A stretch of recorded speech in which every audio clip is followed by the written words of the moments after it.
Hey guys, today I'm going to give you a couple things to think about to help you self-assess your playing and determine where you are. Are you a beginner player, intermediate player, or advanced player? Now I don't have time in this video to go through all of them, so I'm only going to do a checklist for beginners. And next time around I'll do intermediate, and then the next on Monday I'll give you the ones for advanced. These are just a couple things. I'm giving you 6 things to think about as a beginner player. These that to me are crucial. And also I want you to know that in my opinion there's a beginner, intermediate beginner, advanced beginner.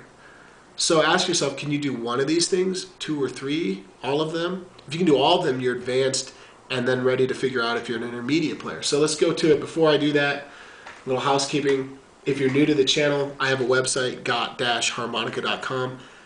It'll tell you more about my products. I prefer that you purchase them by emailing me at ronnie.shellist@gmail.com.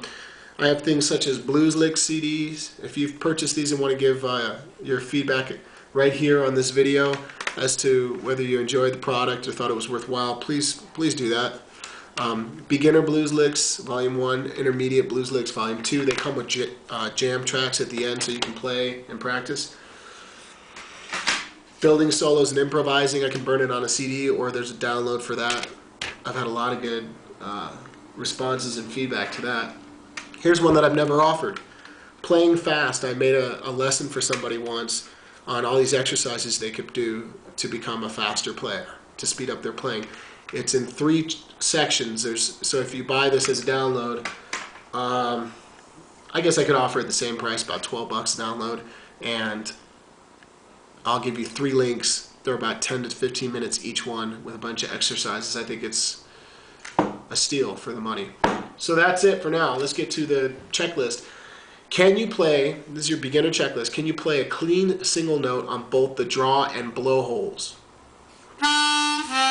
All the way 1 through 10.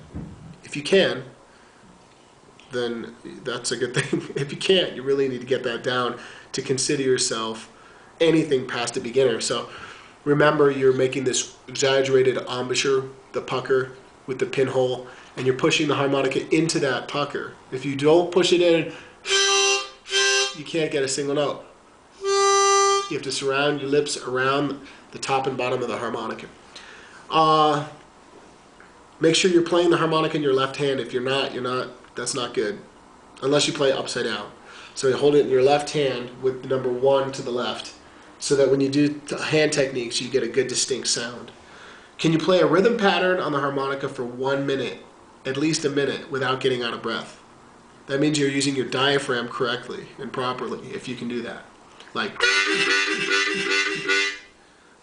do you know more than 1 melody on the harmonica by heart? If you don't, you should. I think it's really important as a beginner to at least know 2 melodies by heart. Can you play the major scale by heart on a diatonic? Do, re, mi, fa, sol, la, ti, do, in both directions.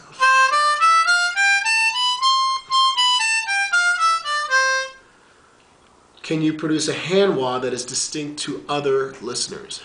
It doesn't have to be this good, but it can just be a little bit, you know? And then always ask yourself, that's the checklist. This is just a basic checklist, but ask yourself also, what are your greatest strengths and what are your greatest weaknesses? I'm not saying you should avoid your weaknesses, your strengths, but I think you should spend more time working on the things that are more challenging, and then always mix in the things that you are really good at and that you enjoy, because that builds confidence, and you can always fine-tune those things.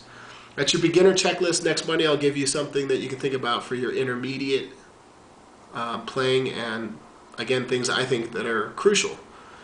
Best of luck to everybody. I'll see you in a week.